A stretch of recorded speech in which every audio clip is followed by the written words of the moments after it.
I'm Dorothy McCabe. I'm the director of the Divisions of Nursing and Health and Safety at the Massachusetts Nurses Association, and have had experience in management, education, and quality over the years. The Massachusetts Nurses Association strongly recommends the use of 4 quality indicators that have been shown to reflect ICU staffing and have been validated on a national level. For the effectiveness of the acuity tools, the focus should be on outcomes for which the research has demonstrated the most statistically significant link to higher staffing levels.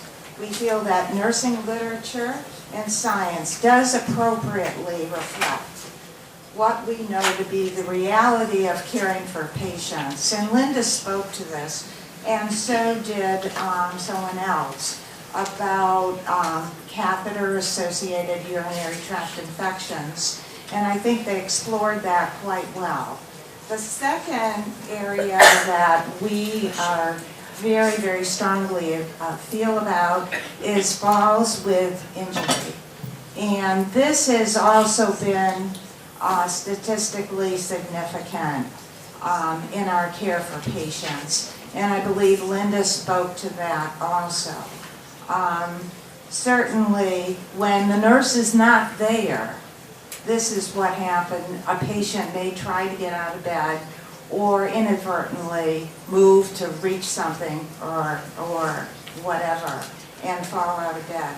The third one that we are kind of concerned about is the patient's report of pain. And one of the pain management is a quality indicator. And we all know when patients leave the hospital after their illness, one of the things they talk about most is, was their pain relieved? We feel it's a quality indicator, nationally validated by the Centers of Medicare and Medicaid. Pain management is often an indicator in ICUs associated with RN staffing. If the nurse is there and able to respond to the patient, they medicate the patient. But the nurse is pulled in with 2 patients or 3 patients. Often the call for pain management just goes, unattended. Higher percentages of patients' pain control contribute to faster recovery due to their ability to participate in their care. The last one is, and I don't know because I wasn't at the Boston hearing, but failure to rescue. And that is an issue that concerns us greatly. It's a patient safety indicator included in the hospital inpatient quality reporting program, and it's nationally validated by the Agency for Healthcare Quality and Research. This indicator measures how often patients died after developing a quality complication.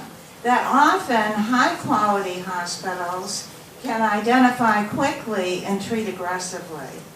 Several serious treatable conditions of care listed in death among surgical patients or medical patients are ones statistically associated with RN staffing, such as pneumonia, deep vein thrombosis, pulmonary embolism, sepsis, shock, cardiac arrest. So in summary, M&A recommends the 4 quality indicators that I presented: urinary tract infections,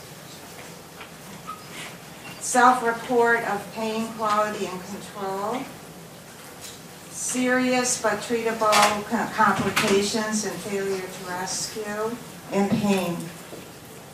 Thank you. Thank you. Before you leave, we did actually have some very interesting testimony from the M&A at the first hearing. And one of the points that was made was failure to rescue applies far more often just to surgical patients. and may not be fully under the control of the nurse.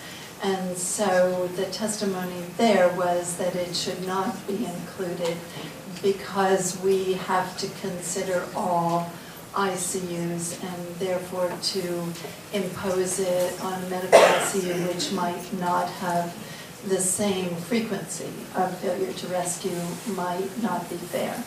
So just, we're not advocating one way or another, nor have we really made that decision as a commission, but I just wanted to let you know that that was the testimony there. Thank you.